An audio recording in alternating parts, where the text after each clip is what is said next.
ఆలోచించండి మిత్రులారా. కనుక నేను ఒక ప్రాక్టికల్గా ఒక విషయం చెప్తున్నానండి. ఇది సముద్రం, కలుషితం కాని సముద్రం ఇది, అంటే తల్లి లాంటిది. చూసారా ఈ నీరు ఎంత స్వచ్ఛంగా ఉందో. ఈ స్వచ్ఛ జలాల్లో కొద్దిగా వేస్ట్ వేస్తున్నాను, కలుషితం చేశాను. ఏమైనా మారిందా? ఇది తెలుస్తుందా? తెలియట్లేదు. మొన్న ఆర్మిందో ఫ్యాక్టరీ కూడా చేసింది ఇదే పని. అంటే మోతాదు కొద్దిగా మాత్రమే వదిలేరు. రాను రాను రోజు రోజు మనతో చర్చలు జరుపుతూ వాళ్ళు చేస్తున్నారండి. కొద్దిగా మారింది. మిత్రులారా చూస్తున్నారా, వార్త ఎంత ఉంది? కొద్దిగా ఉంది. ఎందుకంటే ఆటుపోట్లలో ఏమవుద్దంటే నీరు మిక్స్ అయిపోతూ ఉంటుంది. ఇది సముద్రం యొక్క పరిమాణం పెద్దది కాబట్టి మొదట్లో తెలియదు. విషం కూడా స్లో పాయిజన్ అంటారు. విషం ఎక్కుతున్నట్టు అనిపించదు. రాను రాను రాను రాను చివరికి వచ్చేటప్పటికి ఏమవుతుందంటే పెరుగుతోంది. ఇది అప్పుడంటే ఇది 3వ ట్రిప్ వేసేటప్పటికి ఎంత వచ్చిందండి? కలుషితం ఎంత పెరిగింది. రాను రాను రాను రాను ఇంకా మనం నడుము బిగించి చివరికి నాశనం అయిపోయాక చనిపోయే స్థాయిలో ఉన్నప్పుడు హాస్పిటల్ తీసుకెళ్తే మనకు ఉపయోగం ఉంటుందండి? ఎవరికి ఉండదు. అలాగే పూర్తిగా నాశనం అయిపోయాక మనం ఏమైనా చేయగలమా? ఈ ప్రకృతిని కాపాడుకోగలమా? కనుక ఏంటంటే మొదటి దశలోనే, తొలి దశలోనే దీన్ని అడ్డుకోకపోతే భవిష్యత్తు అనేది ప్రశ్నార్థకం అయిపోతుంది. మీరు ఒక రాజకీయ పార్టీలకి, ఒక నాయకత్వానికి కమ్ము గాయకండి. ఎప్పుడైనా ఒకటి చెప్పండి, మీ భవిష్యత్తు కోసం మాట్లాడండి. ప్రతి ఒక్కరూ ఇక్కడ వచ్చిన ప్రతి వాళ్ళు ఆలోచించవలసింది ఏంటంటే, నా భవిష్యత్తు ఏంటి, నేనేం చేయగలను? నాకు తెలిసింది వేట ఉంటే నేను సముద్రాన్ని కాపాడుకోవడం నా బాధ్యత. మీరెవరో నాకు డబ్బు ఇవ్వడానికి. వ్యాపారం చేసుకోండి. వ్యాపారం ఎలా చేసుకోవాలో అలా చేసుకోండి. దానికి పరిమితి ఉంటుంది, లిమిట్స్ ఉంటాయి. ఆ పారామీటర్స్ ప్రకారం చేయాలి. కాబట్టి పొల్యూషన్ కంట్రోల్ బోర్డు వచ్చిన పర్మిషన్స్ ఏంటి? pH 7 మెయింటైన్ చేయాలి. BOD ఎంత మెయింటైన్ చేయాలండి? 5 mg/L మెయింటైన్ చేయాలి. అలా చేసినాడు ఏమో. చూసారా పూర్తిగా ఎలా అయిపోయిందో. రాను రాను ఒక 6 నెలలు పోతే మీ సముద్ర పరిస్థితి ఇలా ఉంటుంది, కలుషితం అయిపోయింది. సో కనుక మనందరం కూడా మన బాధ్యతగా మనం చేయవలసింది ఏంటంటే ఈ విధంగా మారకుండా మన చేతుల్లో ఇంకా ఉంది. నీ చేతుల్లో హక్కుని నువ్వు బాబాసాహెబ్ అంబేద్కర్ గారు ఇచ్చిన రాజ్యాంగం ప్రకారం ప్రాథమిక హక్కులు ఉన్నాయి. మనిషి తన జీవనాన్ని ఎలా బతకాలో వాడు చెప్పగలడు. ఓటుంది, వాక్ స్వతంత్రం ఉంది, నిరసన తెలియజేయడం ఉంది. మనమేమి ఆందోళన చేయక్కర్లేదు. మనం ఏం చేస్తే ప్రభుత్వానికి సహాయ నిరాకరణ చేయండి. మమ్మల్ని బతకని మహాప్రభు, మీరు మాకేమి ఇవ్వకపోయినా పర్వాలేదు, మా సముద్రాన్ని అలా వదిలేయండి. మా సముద్రం మీద మీకు ఈ ఏర్స్ ఏంటి, మా భవిష్యత్తు మీద మీరు పగేయండి అని మీరు అందరూ కూడా ఆలోచన చేసుకుని మీకోసం మీరు ప్రయత్నించండి. మిత్రులారా, ఈ సందర్భంగా నేను చెప్పేది అంటే మీరు విజయం సాధించాలని మనస్ఫూర్తిగా కోరుకుంటూ మీ కృష్ణమోహన్.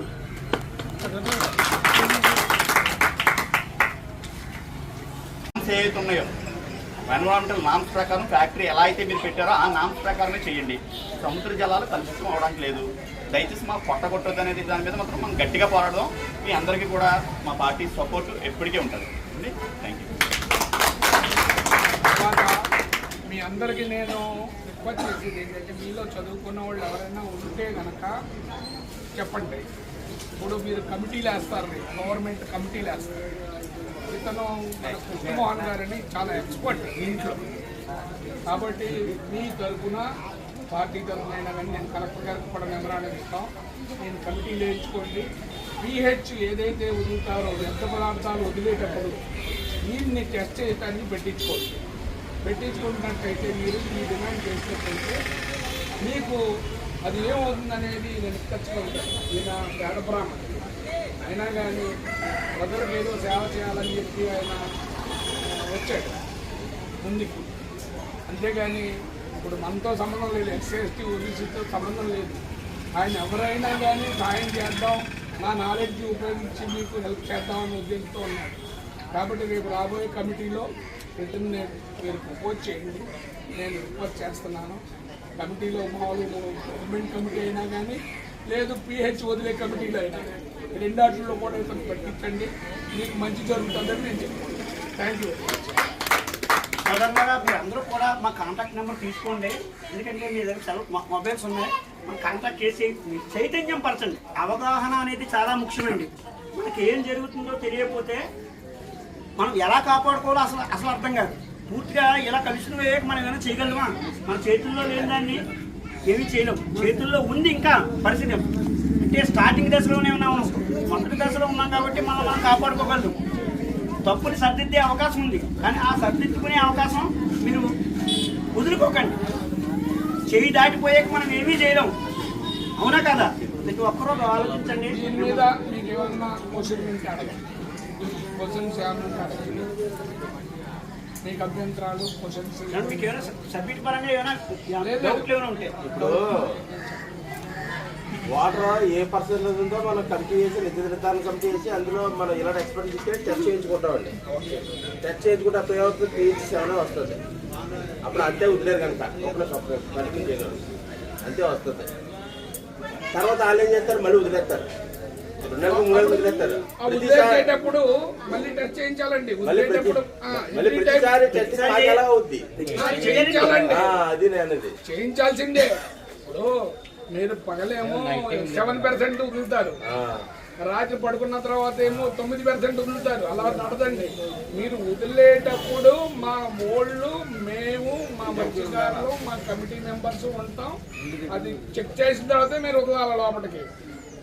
నెలలో వారానికి 2 సార్లు వదిలేదు, కానీ 2 సార్లు మనం కూర్చోవాలి. వెళ్ళాలండి. అంటే మీ ఉద్దేశం ఏంటంటే మీ పని మానుకుని మేము అలా దానికే చెప్తాను. మానుకుని వెళ్ళినా వాళ్ళకి దానికి మాకు ఛార్జీలు ఇచ్చేలా మాట్లాడుకోవాలి. ఇప్పుడు మీకు ఎలా చూడండి, ఈయన అప్పుడు చెప్తున్నా, ఇతను కెమిస్ట్రీ చేసే MSc కెమిస్ట్రీ,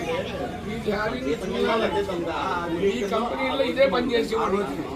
మీకు అప్పు చెప్తున్నా, మీరు వెళ్ళలేకపోతే ఈయన్ని చేసేటట్టు వెళ్ళమంటే రాత్రి 1 గంటకైనా వెళ్తాడు. నెంబర్ తీసుకోండి. కాదండి, రోజు వదలడానికి లేదండి. వారం 2 రోజులు వదులుకుంటానికి పర్మిషన్ అడిగి గవర్నమెంట్ ద్వారా గవర్నమెంట్ అధికారి అక్కడ ఉండాలి, వదిలేదు. అలాగే మీ మత్స్యకారులు కూడా 2-3 కమిటీలో ఉండాలి, ఊరికి 2 చెప్పిన. అలా ఉంటూ దీనికి న్యూట్రల్గా ఉన్న మా లాంటి వాళ్ళు కూడా 2-3 చెప్పినా ఈ 10 మంది సాటిస్ఫై అయ్యాక అన్నీ బాగున్నాయంటే అప్పుడు తాళం తీయండి, పైప్ లైన్. అంతే తప్ప జనం సమక్షంలో చేయండి. నేను పొద్దున్న లేస్తాను, రాత్రి తాళం వేసేయాలి. తాళం వేసి పైప్ లైన్ లాక్ చేసి దానికి సంబంధించి తాళం 2 దగ్గర పెట్టుకోవాలి. ఒక గవర్నమెంట్ ఉంటాడు పొల్యూషన్ ఆఫీసర్, ఈ అంటారు. ఆ పొల్యూషన్ కంట్రోల్ బోర్డు ఈ గారు ఆయన కానీ ఆయన అసిస్టెంట్ కానీ వచ్చినప్పుడు అలాగే లోపలగా కౌరమ్మ చేసి ఆ సమయంలో మాత్రమే వదలాలి. ట్రీట్మెంట్ చేసిన వాటర్ మాత్రం వదలాలి. ఇలాగ మనం ఖచ్చితంగా ప్రణాళికాబద్ధంగా, లేకపోతే పొద్దున్న ఒకసారి సాయంత్రం ఒకసారి ఇష్టమైతే మనం రోజు పోరాటం చేయలేమండి. రోజు పోరాటం చేయడం అవుతాం, దానికి లాకింగ్ సిస్టమ్ ఉండాలి. ఈ ప్రతినిధి బృందం కంపెనీ వాళ్ళు మనం కూర్చోబెట్టి అప్పుడే వదలాలి. వారం 2 సార్లు వెళ్తారో 3 సార్లు వెళ్తారో, రోజు వెళ్తారో, అయ్యా ఆ గంటలో మనం నమ్మనాలి. ఈ సంవత్సరంలో ఎప్పుడు దానికి గవర్నమెంట్ అధికారిని కూడా బాధ్యత చేయాలి. గవర్నమెంట్ అధికారిని కూడా ఖచ్చితంగా బాధ్యత చేయాలి. గవర్నమెంట్ అధికారిని బాధ్యత చేయాలి. అక్కడ మా వాళ్ళు ఎలా ఉంటారు కనుక వాళ్ళు కూడా జీతపత్యాలు వాళ్ళే ఇవ్వాలి. అంతే కదా మీరు అన్నది. దానికోసం ఎవరైతే ఉన్నారో వాళ్ళ భవిష్యత్తు కాదు. రాత్రి 1 గంటకు కుదురుతాడండి. కొంచెం ఇంకే ఆట బోర్డులకి కొద్దిగా నీరు డిస్టర్బ్ అయ్యి కొంచెం తగ్గుదానికి అవకాశం ఉన్నట్టు కనపడతారు. కానీ వదిలినంటే జీవరాశులన్నీ చచ్చిపోతాయి, దొంగతనంగా వదిలేస్తారు. ఎప్పుడు వదిలినా కూడా నేను నా పార్టీ నుంచి మీకు హామీ ఇచ్చేది ఏంటంటే, రాత్రి 1 గంటకు వదిలినా 2 గంటలకు వదిలినా ఈ కృష్ణమోహన్ అన్న ఆయన్ని మీకు అప్పచెప్తున్నాను. మీరు ఎప్పుడైనా మీరు నిద్రలేసి వెళ్ళలేకపోయారనుకోండి, పెద్దలైనా అది పొల్యూషన్ ఆఫీసరు,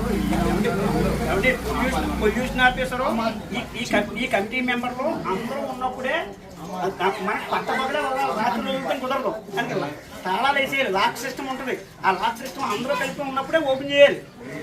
చూసారా, ఇప్పుడు బ్యాంకు లాకర్ ఓపెన్ చేయాలంటే బ్యాంక్ మేనేజర్ గారు వచ్చిన తర్వాత క్యాషియర్ గారు వాళ్ళందరూ కలిపి ఓపెన్ చేస్తారు లాకర్ రూమ్ డబ్బులకి.